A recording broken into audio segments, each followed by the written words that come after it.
some important things to notice about the ethical egoism. What are the important points that we need to consider about the ethical egoism? It doesn't justify, it doesn't just say that from the moral point of view, one's own welfare counts as well as that of others. It doesn't just say from moral point of view, one's own welfare counts as well as others. It's not for the welfare of the self and for others. This is the important point we have to consider regarding egoism. Rather, it says from the moral point of view, only one's welfare counts. So it's self-centered, that means. And it doesn't when one is making a moral decision about how to act. So it's self-centered, that means egoism.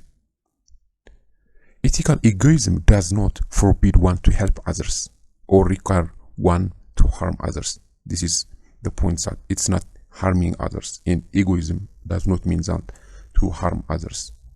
So ethical egoism does not forbid one to help others or require one to harm others. It just says that whatever moral reason you have to help others or not harm them must ultimately stem for the way in which helping them or not harming them helps you.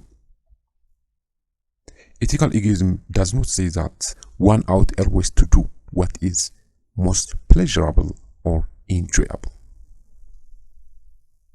You see, ethical egoism does not say that one ought always to do. It's not always what is most pleasurable or enjoyable. That means there might be sacrifices. There might be things that one will lose. It acknowledges that one's own self-interest may occasionally require pain or sacrifice. That's the point. There might be a pain and sacrifice during egoism, acting whenever somebody is acting egoism. Well, the psychological egoism. In Butler's term, this means that self-love. Psychological egoism means self-love, or the only basic principle in human nature. Self-love is the only basic principle in human nature according to psychological egoism. Self-love, loving oneself, extremely loving oneself, is the only basic principle in human nature according to the egoism, psychological egoism. In one set of contemporary terms, it means that ego satisfaction is the final aim. Ego satisfaction, self-satisfaction is the final aim of all activity, or that the pleasure principle is the basic drive in every individual's life. Generally, egoistic and particularistic consequentialism only takes into consideration how the consequences of an act will affect one's or a given group. Example, one's family, fellow citizens, compatriots, class, or race. This is the principle of psychological egoism. Moral rightness depends on the consequences for an individual agent, or maybe the limited groups like family, fellow citizens, compatriots, or class, or race maybe. So it's only for specific group, a limited group, or for the individual agent. Always the rightness, something is right or wrong only for the individual's interests, that means, or the specific group.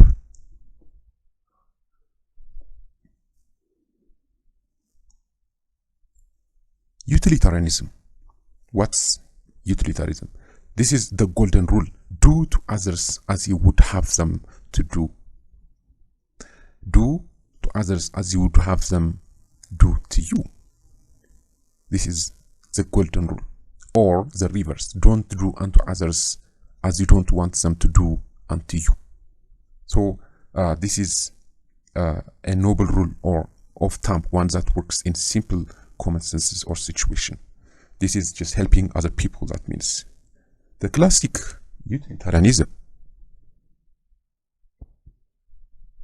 According to this view, rightness and wrongness are determined by the pleasure or pain of something produces. So this is the classic utilitarianism. Rightness and wrongness are determined by the pleasure or pain of something produces.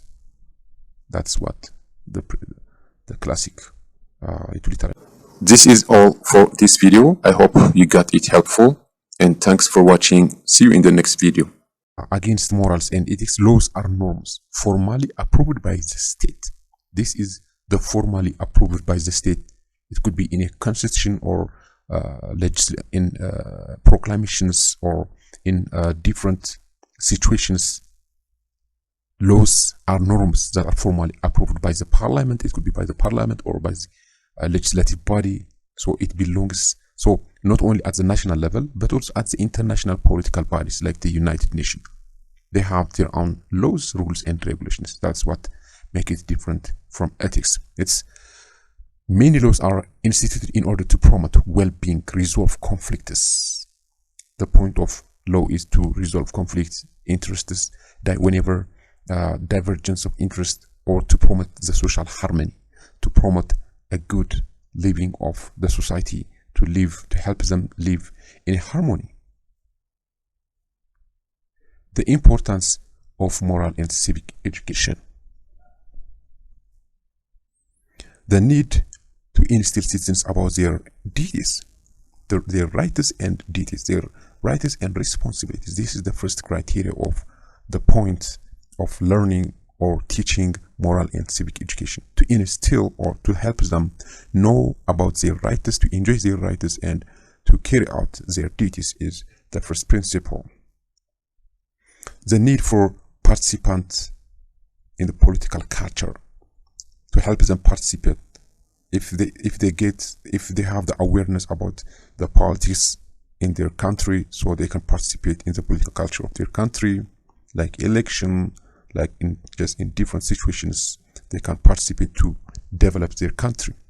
The need for relevant knowledge, skills, and positive attitudes. This is another important point. The issue of fostering intercultural societies. They will be able to know they will be able to know different cultures, different living styles, different standards of living in different societies. The issue of inclusiveness and equality. They will be able to believe in tolerance, to live in tolerance with tolerance, to understand the equality of all human beings, all human race in all over the world. The issue of peace building is another point. If they know their rights and responsibilities, they will enjoy their rights and they will let other people enjoy, and they will carry out their responsibilities or their duties or their obligations. Therefore, it will let them to live in peace building. It will help them to peace building in different generation. Moral and civic education is based on and seeks to promote in students core moral, ethical, democratic, and educational values, such as respect for life. They will respect their life, respect for reasoning, respect for rationality, respect for logic, to live, to understand their life based on reason, based on logic, based on rationality, to express their ideas based on reason, to express their ideas just in general to make them a rational generation. Fairness. They will be able to live and to understand the point of fairness with their family, with their friends, and with the people living around them. The concern for the welfare of others.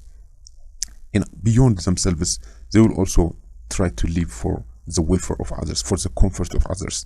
They will help other people in need. They will help their elders, their people who are in need. Respect for diversity.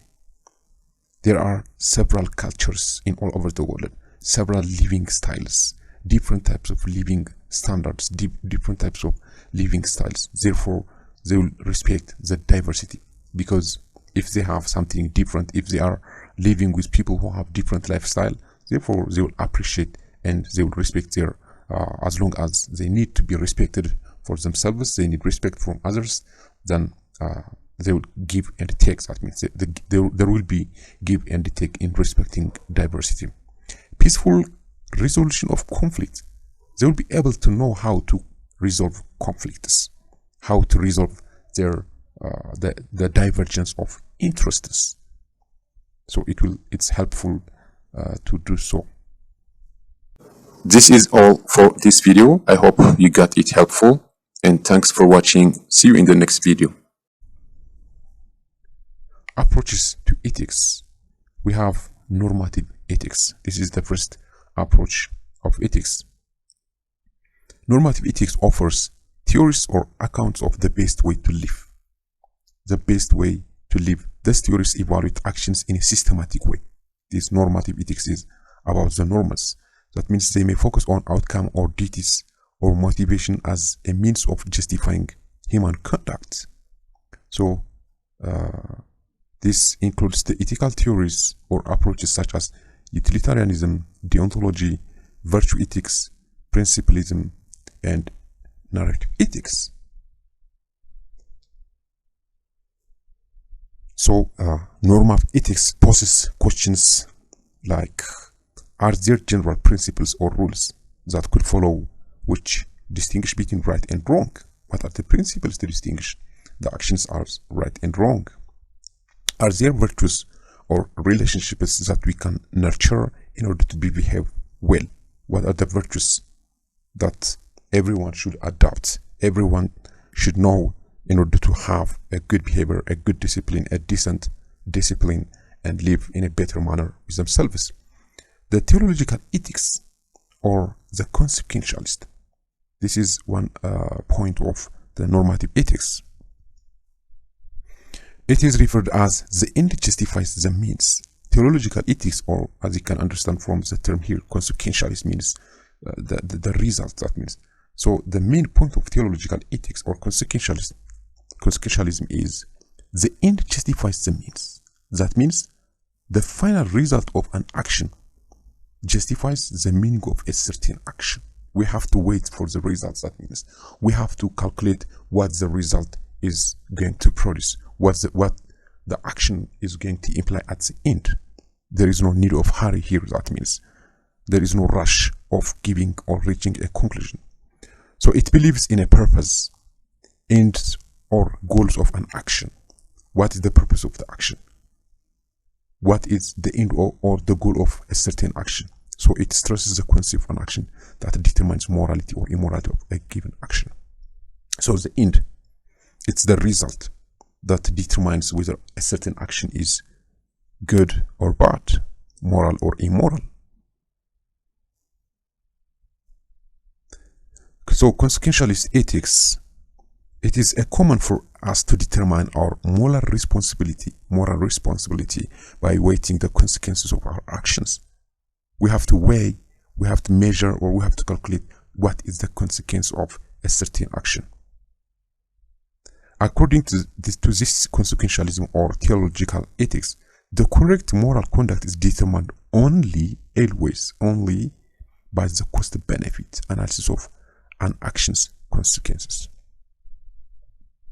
If the consequence is bad, if the consequence is unjust or immoral or wrong, the action will be determined as wrong.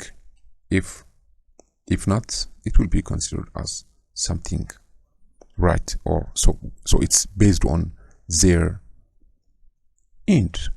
We all always seek to maximize our own self-interests. This is the definition of psychological egoism. If one cannot do an act, one has no obligation to do that act. It ought to imply. Altruistic acts involve putting other people's interests ahead of our own. The definition of altruism. So this is the definition of altruism. That means altruists involve putting other people's interest. They give the interest of the other people priority. That means they are not selfish. That means, in other words, whereas here, the way always we seek to maximize our own self-interest, we are self-centered. That means, so it's the opposite of the altruist point. But altruism contradicts psychological egoism, and so is impossible. It seems impossible in the psychological egoism. Therefore, altruists' acts are never morally obligatory. By the premise 2 and 4, this 2 and 4, it becomes obligatory. Morality becomes obligatory. Ethical egoism tells you that it is perfectly alright to treat others in a way that's your advantage and not to there as long as you can be certain that you will get away with it. This is one principle of ethical egoism. The following are some methods to apply the principles of ethical egoism in a particular situation. List the possible acts. For each act, see how much net good it will do for you. After listing the possible acts, then we need to see how much net good it would do for you. Identify the act that does the most net good for you. You need to identify the most net good, that means. This is all for this video. I hope you got it helpful, and thanks for watching. See you in the next video. The utility principle is hedonic aspects. We call it sometimes hedonic aspect, the utility principle. It states that the only thing that is good in itself is some specific time of state. For example, pleasure, happiness, welfare. So these things are good. The only thing that is good in itself is something specific, like pleasure. Pleasure is good by itself, happiness is good by itself, and welfare is good by itself. These are the only things which are good in themselves, which are the end for themselves. That means just pleasure is a pleasure, it's an end by itself. Happiness and welfare are just the end for themselves. So hedonistic utilitarianism views pleasure as the sole good and pain as the only evil. See, pleasure is the only good thing and pain is the only evil thing in the hedonistic utilitarianism. An act is right if it either brings about more pleasure than pain. If an action brings more pleasure than pain or prevents pain, and an act is wrong if it either brings about more pain than pleasure or prevents pleasure from occurring. So this is another important point regarding utility principle. What did John Stuart Mill quality over quantity? The quality over quantity of John Stuart Mill. It was to meet that. It was to meet the sorts of objections and save utilitarianism from the change of being pig philosophy that Bensham's successor, John Stuart Mill, sought to distinguish happiness from mere sensual pleasure. A happiness, there is happiness of the higher people and happiness of the lower people. That means there is a mere happiness of the sensual pleasure and there is a big happiness or happiness of like happiness of the philosophers. So Mill argued that the higher or more refined pleasure are superior to the lower ones. So there is a difference in terms of happiness. That means how people feel happy. Maybe if they are eating food and if they feel satisfied and if they feel happy, that's an example of the lower happiness. Whereas intellectuality, thinking, understanding are the things of examples of the higher or the superior happiness. Therefore, it is better to be human being dissatisfied, according to John Stuart Mill. It's better to be human being dissatisfied than a pig satisfied, you see, or better to be Socrates dissatisfied than a fool satisfied. This is amazing expression, how it's helping us to understand the meaning of the happiness of the higher and happiness of the mere sensual pleasure. Humans are the kind of creatures who require more to be truly happy. So this is the nature of human being, who would like to be happy from the creatures.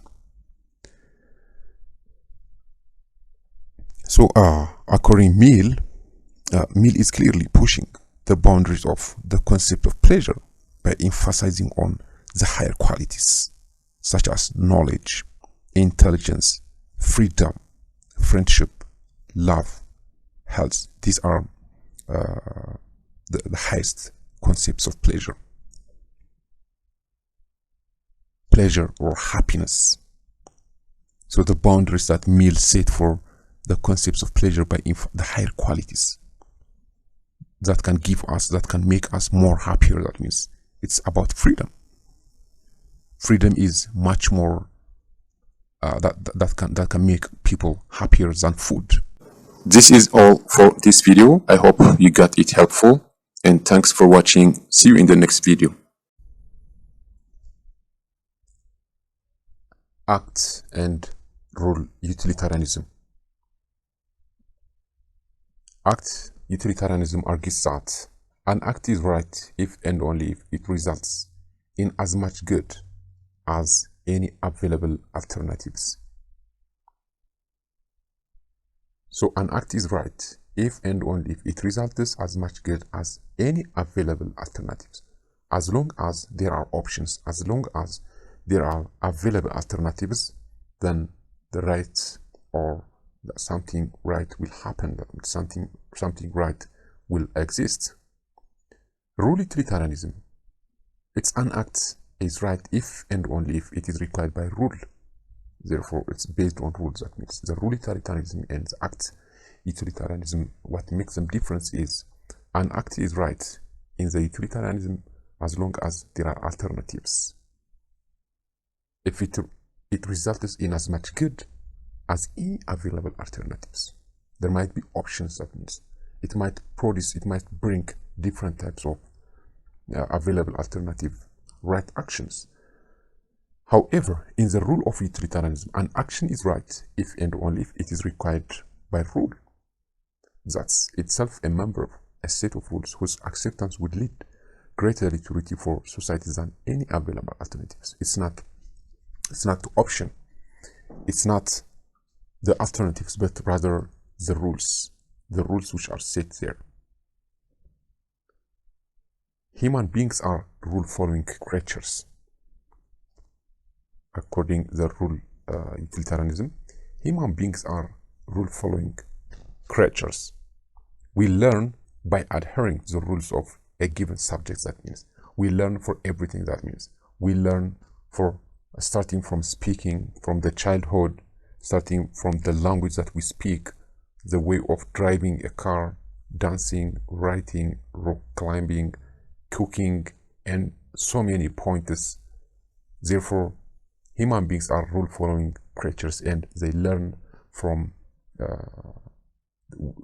by adhering to the rules of a given subject. It can be language, it can be dancing, it can be speaking or driving or any other things you can mention. Altruism. What's altruism? What does altruism mean?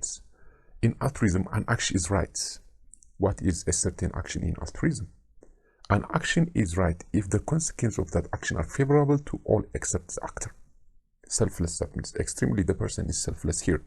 He takes care of, he gives the interest of priority to the interest of other people. So the person who is altruist is considered as a selfless because he gives priority for the best of other people, other individuals. Butler argued that we have an inherent psychological capacity to show benevolence to others, good activities to others, helping to others, giving priority to others, sacrificing our own interest to other people. That means here. That's what the best point of altruism. And we have a very few people in the world who can be considered as altruists. This view is called psychological altruism and maintains that at least some of our actions are motivated by instinctive benevolence.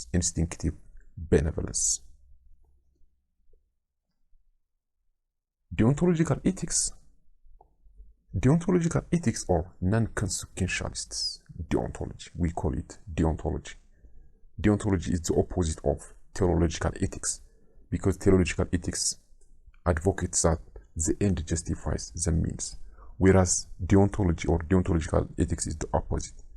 The means justifies the end. That's the central point of deontological ethics. We don't have to wait to see the results. It's from the beginning. It refers as the means justifies the end. It's coined as denotics. So in deontological ethics, the rightness of an action depends not on the consequences, not on the results, not on what will happen, which it leads, but on its own inherent nature. The action by its nature, the action by since starting from the beginning is right or wrong. So the means justifies the end is the principle, the major principle of deontological ethics. Instead, action should be weighed by themselves, not by their results. Actions are in deontological ethics, actions are calculated by themselves. From the beginning, that means if the action is bad from the beginning, it's bad. There is no expecting for the result. There is no need of weighing the result or the consequence, but rather by looking at the action by itself. This is a theory that the rightness or wrongness of moral action is determined at least partly with reference to the formal rules of conduct rather than the consequences. It is fixed, that means.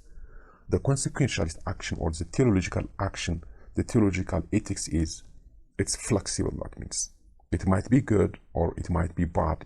What determines is the result. But in the deontological ethics, they are fixed, actions are fixed, and they are determined by the formal rules of conduct rather than by their results or by their consequences. So it's a deity based on, according to this theory, it's deity based. So deontological ethics is deity based. The consequence or results of our action have nothing to do with the rightness and wrongness. In deontological ethics, there is no place for the consequences, for the results of any action. This is all for this video. I hope you got it helpful, and thanks for watching. See you in the next video. Environmental ethics and citizenship. ይሄ ስለ ኢንቫይሮንመንት የሚያጠና ወይም ደግሞ ስለ አካባቢ እና ከአካባቢያችን ጋር እንዴት መሆን አለብን፣ እንዴት ቢሄቭ ማድረግ እንዳለብን የሚያጠና discipline. It's environmental ethics is a discipline in philosophy that studies the moral relationship of human being and also the valid moral status of the environment. ስለዚህ በኢንቫይሮንመንት በአካባቢያችንና በሰው ልጆች መሆን ሊኖር የሚገባው ግንኙነት የሚያጠና ይሄ environmental ethics እንለዋለን። ስለዚህ there are two contending views on environment, the anthropocentric and biocentric. እነዚህ ሁለት መሰረታዊ ፖይንቶች ናቸው በenvironmental ethics. The anthropocentric view focuses on the utility and function of the environment to human being, the well-being of human being. ይሄ anthropocentric view የሰው ልጆችን ሰንተር ያደረገ ወይም ደግሞ ማዕከሉ የሰው ልጆች ብቻ ናቸው። ምክንያቱም ኢንቫይሮንመንት ወይም ደግሞ አካባቢያችን ለሰው ልጆች ምቾት ብቻ ነው። ስለዚህ የአንትሮፖሴንትሪክ ቪው ይሄን ነው የሰው ልጆች ማዕከል ያደረገ by any means without taking into consideration ወይም ደግሞ የኢንቫይሮንመንቱ ሁኔታ ግምት ውስጥ ሳናስገባ ሙሉ በሙሉ የምንጠቀምበት ከሆነ ለሰው ልጆች ብቻ ከሆነ ለሰው ማዕከሉ ወይም ደግሞ ሰንተሩ የሰው ልጆች ብቻ ከሆነ የአንትሮፖሴንትሪክ ቪው እንለዋለን። ይሄ ነገር ግን ክሪቲሳይዝ ይደረጋል። ምክንያቱም ለሰው ልጆች ብቻ ሳይሆን ለሁሉም ፍጥረት መሆን አለበት። ምክንያቱም ኤኒማል ራይቶች የሚባለው የእንስሳት መብቶች አሉ።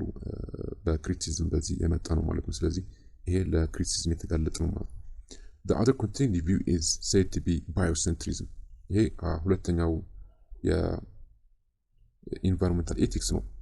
The other contending view is said to be biocentrism. ይሄ ባዮሴንትሪዝም እንደገና ከአንትሮፖሴንትሪዝም ለየት የሚያደርገው ሁሉም ማዕከል ያደረገ ነው። ሁሉም ህይወት ያላቸው ነገሮች የሰው ልጆች፣ እንስሳቶች፣ እጽዋቶች ማዕከል ያደረገ ነው። ለሰው ልጆች ብቻ ሳይሆን ሁሉም በአግባቡ መጠቀም አለብን ነው የሚለው። ለሰው ልጅም፣ ለእንስሳትም፣ ለእጽዋትም ለሁሉም ማዕከል ያደረገ ባዮሴንትሪዝም ይባላል። ስለዚህ this is for the usefulness of the others, not only for the human being ለሰው ልጆች ብቻ ሳይሆን የእንስሳት መብቶችን መውጣት የጀመረው ከዚህ ከባዮሴንትሪዝም ከሚለው በኋላ ተሟጋች ነው። ስለዚህ በጣም ነው የሚቃረነው አንትሮፖሴንትሪክን በጣም ይቃረነዋል ማለት ነው። ባይ ዘ ወይ ይሄ በጣም ኢምፖርታንት ነው ባዮሴንትሪዝም። ምክንያቱም አካባቢያችንን በአግባቡ የምንጠቀምባት ከሆነ የምንንከባከባቸው ከሆነ እጽዋትም እንስሳትም ነው ኢንቫይሮንመንታችን ለኛም የምትጠቅመን ለዘላቂነትም ሰስቴናብሊ መጠቀም የምንችል ከጀነሬሽን መኖር የሚችለው ማለት ነው። ስኮላርስ ኢን ዚስ ትራዲሽን ሪጀክት ዘ አንትሮፖሴንትሪዝም ሪጀክት ያደርጉታል። ይሄ በጣም ብዙ ስኮላሮች ምክንያቱም ለሰው ልጆች ማዕከል ብቻ መሆን ያለበትም because there is no value for the living creatures ሌሎቹ ቦታ ስላልሰጠ ማለት ነው። በነገራችን ላይ ይሄ ባዮሴንትሪዝም ኢንቫይሮንመንታችን ፖሊሽን እንዳይኖረው ውቅያኖሶቻችን፣ አሳዎቻችን፣ እጽዋቶቻችን በአግባቡ ከተንከባከብናቸው በአግባቡ እንጠቀምባቸዋለን ማለት ነው። so this is very important ነው ባዮሴንትሪዝም። Professional ethics is concerned with the moral obligation and the responsibilities expected from office holders and professionals. ስለዚህ ከፕሮፌሽናሎች ምን ይጠበቅባቸዋል፣ ምን ማድረግ የሚጠበቅባቸዋል፣ ምን አይነት ስነ ምግባሮች መከተል አለባቸው የሚል ፕሮፌሽናል ኤቲክስ እንለዋለን። ስለዚህ በጣም ብዙ ፖይንቶች ይኖራሉ ማለት ነው። ብዙ አይነት ፕሮፌሽኖች አሉ። ሜዲካል ፕሮፌሽን፣ ኢንጂነርስ ፕሮፌሽን፣ ቲቸርስ፣ ሎየርስ፣ እነዚህ የራሳቸው ፕሮፌሽናል ኤቲክስ አላቸው ማለት ነው። Understanding professional ethics. In simple terms, profession means type of job that requires special training. ስለዚህ ፕሮፌሽን ማለት ነው በትሬኒንግ የምናገኘው በአንድ ዓመት ሊሆን ይችላል፣ 2 ዓመት ሊሆን ይችላል፣ ከዛ በላይም ሊሆን ይችላል። በትሬኒንግ የምናገኘው ሰርቲፋይድ የሆነ ፕሮፌሽን ማለት ነው። ስለዚህ ፕሮፌሽናል ኤቲክስ ስንል ከትሬኒንግ በኋላ የምናገኛቸው ሰርቲፋይድ ከሆኑ በኋላ በቂ ዝግጅት ካደረግን በኋላ የምናገኛቸው ስራዎች ወይም ደግሞ ጆብ ወይም ወርክ እንላቸዋለን። ስለዚህ ይሄንን ነገር ኢቲካሊ ፕሮፌሽናል ኤቲክስ መታጀብ አለበት ማለት ነው። በፕሮፌሽናል ኤቲክስ የታጀበ ሲሆን ውጤታማ ይሆናል ማለት ነው። ሜዲሲን ኤግዛምፕል ኢዝ ሂር ፎር ፕሮሞቲንግ ሄልዝ። ስለዚህ የሜዲሲን ሜዲካል ፕሮፌሽን ራሱ የቻለ ሜዲካል ፕሮፌሽን አለው። የሜዲካል ነርሶች፣ ዶክተሮች እና ሌሎች በህክምና በሆስፒታልና ክሊኒክ የሚሰሩ ሰዎች የሚከተሏቸው ማድረግ ያለባቸውና ማድረግ የሌለባቸው የራሳቸው ፕሮፌሽናል ኤቲክሶች አሉ። ፎር ሎየሮችም ልክ እንደዛው፣ ፎር ቲቸርስ፣ ፎር ኢንጂነርስ፣ ለሁሉም የተለያዩ የፕሮፌሽኖች የራሳቸው ፕሮፌሽናል ኤቲክስ ፎሎ ማድረግ ያለባቸው የተለያዩ። ምክንያቱም በህክምና ያለው የፕሮፌሽናል ኤቲክስ የተለየ ነው ከኢንጂነሪንግ፣ ከህግ፣ ከኢንጂነሮች የተለያዩ ፕሮፌሽናል ኤቲክሶች አሏቸው ማለት ነው። ኮመን ፕሮፌሽናል ኤቲክስ የምንላቸው በጣም ኮመን ምክንያቱም ሊለያይ ይችላል ብለናል። ስለዚህ እነዚህ ኮመን ናቸው፣ ኮመን ፕሮፌሽናል ኤቲክሶች ናቸው። እያንዳንዱን ፕሮፌሽን ሊከተላቸው የሚገባቸው ምክንያቱም የተለያዩ ናቸው። ለምሳሌ የህክምና ፕሮፌሽናል ኤቲክስ ከኢንጂነርስ ፕሮፌሽናል ኤቲክስ በጣም የተለየ ነው። ነገር ግን እነዚህ ግን ኮመን ናቸው። ሁሉም አቴንዳንስ፣ ኦን ታይም አራይቪንግ ኦን ታይም ወይም ደግሞ በሰዓት መገኘት፣ ካራክተር፣ ያለባበስ ሊሆን ይችላል፣ የኦነስቲ ሊሆን ይችላል፣ የዲስፕሊን ሊሆን ይችላል፣ የጥሩ ስነ ምግባሮች፣ የስለ መከባበር፣ መተማመን፣ መከባበር የሚሉ ካራክተሮች፣ ቲም ወርክ፣ አብሮ የመስራት ምክንያቱም በአንድ ድርጅት እየሰራን እስከሆነ ድረስ ካሉ አብሮን ከሚሰሩ ሰዎች ጋር ቲም ወርክ ሊኖረን ይገባል። አፒራንስ፣ ይሄም ያለባበስ የአስተማሪዎች፣ የዶክተሮች፣ የኢንጂነሮች የራሳቸው አሏቸው። አቲቱድ ዴሞንስትሬት ፖዚቲቭ አቲቱድ፣ ይሄ ደግሞ በጣም ወሳኝ ነው። ፖዚቲቭ አቲቱድ ወይም ደግሞ መልካም አስተሳሰብ ወይም ደግሞ ቀና አስተሳሰብ ማለት ነው። አቲቱድ ወይም ደግሞ ፖዚቲቭ አቲቱድ እንለዋለን። ይሄ በጣም ወሳኝ ነው ማለት ነው። መልካም አስተሳሰብ ወይም ደግሞ ፖዚቲቭ አስተሳሰብ ወይም ደግሞ አዎንታዊ የሆነ አስተሳሰብ፣ ፖዚቲቭ ቲንኪንግ በጣም ኢምፖርታንት ነው። አብሮ ሰዎች ሲሰሩ የሚጠቅሟቸው ነገሮች ናቸው ማለት ነው። ፕሮዳክቲቪቲ፣ ውጤታማ መሆን፣ በምንሰራው ስራ ውጤታማ መሆን፣ የኦርጋናይዜሽን ስኪል እውቀቱ ሊኖረን ይገባል። የምንሰራበት ድርጅት እውቀቱ፣ የኮሚኒኬሽን፣ የመግባባት፣ አብረን የመስራትና የሪስፔክት ወይም ደግሞ የመከባበር፣ እነዚህ ኮመን ፕሮፌሽናል ኤቲክስ እንላቸዋለን ማለት ነው። ዋይ ቱ ቢ ኤቲካል፣ ለምንድን ነው ስነ ምግባር ጥሩ ስነ ምግባር እንዲኖረን የሚፈልገው ለምንድን ነው? ሶሳይቲ ካኖት ኤግዚስት ዊዛውት ሞራሊቲ፣ ኤቲካል ሩልስ ጋይድ ዘ አክሽን ኤንድ ቢሄቪየርስ ኦፍ ኢንዲቪጁዋልስ ኤንድ ግሩፕስ ዊዝ ሶሳይቲ። ስለዚህ እነዚህ ሁሉ ሞራሊቲ፣ ኤቲክስ ለምንድን ነው የሚያስፈልጉ? ለምንድን ነው ኤቲካል የምንሆነው? ለምንድን ነው ጥሩ ነገሮችን መስራት ያለብን የሚሉ ፖይንቶች እናያለን። commonly the answer for this question revolves around the following points። አንደኛው ሰልፍ ኢንትረስት ነው፣ ለራሳችን ስንል።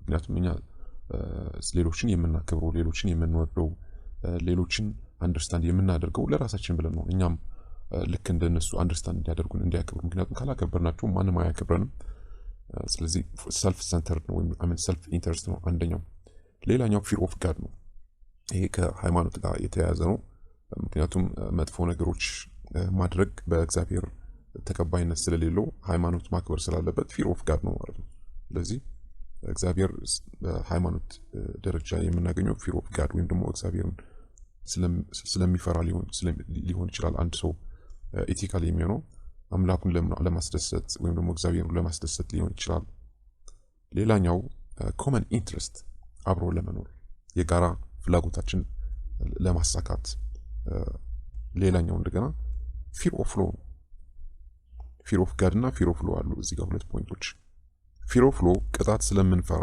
ሊሆን ይችላል ምድራዊ ቅጣት ማለት ነው በመሬት ልንቀጣ እንችላለን ካጠፋን ሰዎች ሊያገሉን ይችላሉ ህግም ሊጠይቀን ይችላል ስለዚህ ልንታሰር እንችላለን ፊር ኦፍ ጋድ እንደገና ሰማያዊ ቅጣት ወይም ደግሞ ከሞት በኋላ ለሚኖረው ቅጣትን እሱን ለማምለጥ ፊር ኦፍ ጋድ ስለዚህ ሌሎች ፖይንቶችን መጥቀስ ትችላላችሁ ለምን ኤቲካል መሆን ያስፈልጋል የሚሉ እነዚህ ሜጀር ኤግዛምፕሎች ናቸው This is all for this video. I hope you got it helpful and thanks for watching. See you in the next video.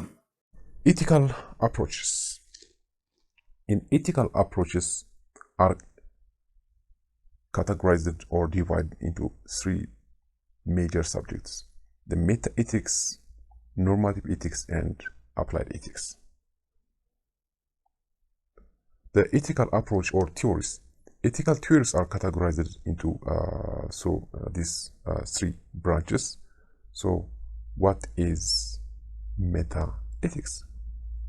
Meta-ethics is defined as the study of the origin and meaning of ethical concepts.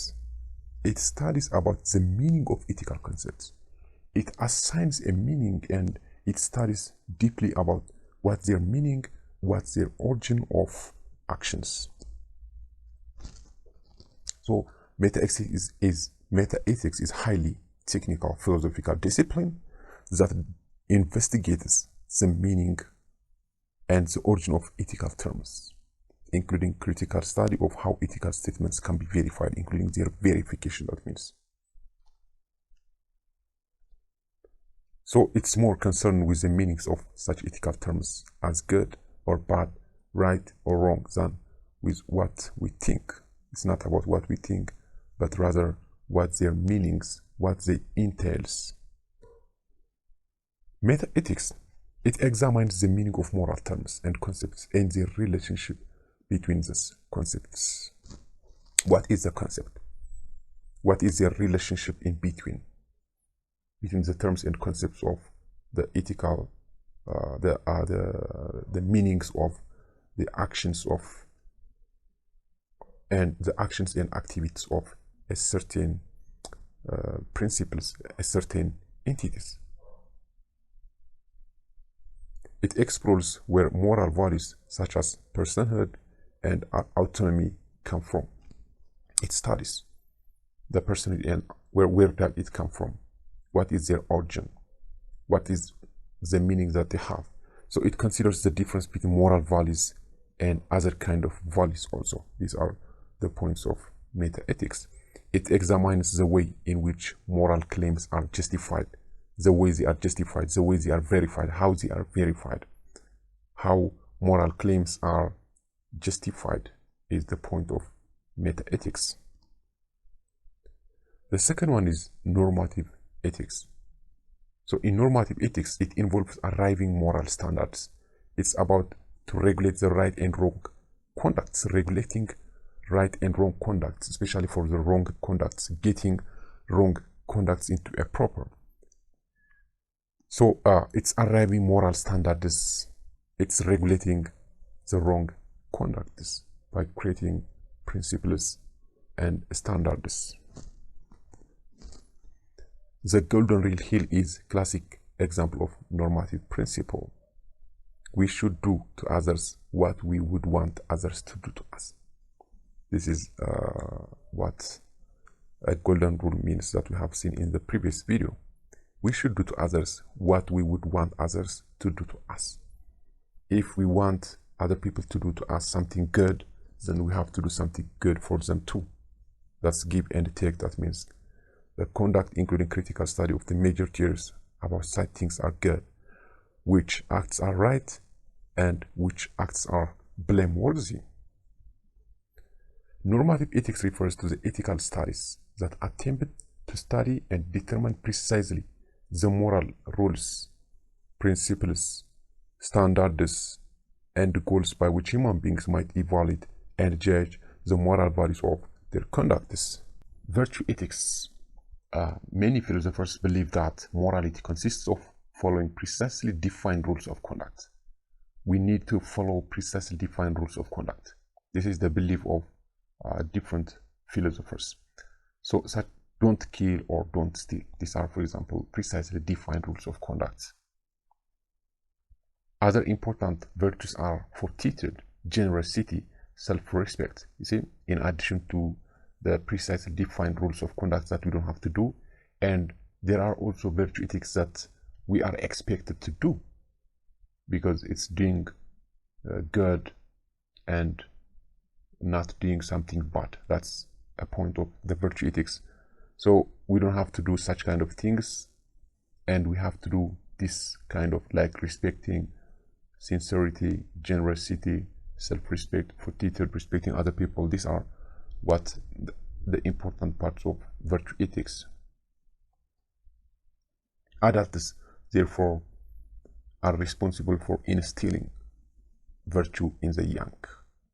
Adults should be there to help the young people to learn about how to respect the elders, how to respect other people, how to help, how to respect each other, how to live in a good. So this is the obligation or the responsibility of the adults to shape the youngs in a disciplined manner.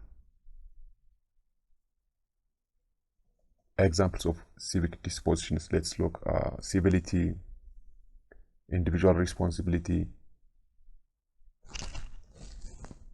self-discipline, civic mindedness, open-mindedness, compromise. These are extremely nice examples of civic disposition.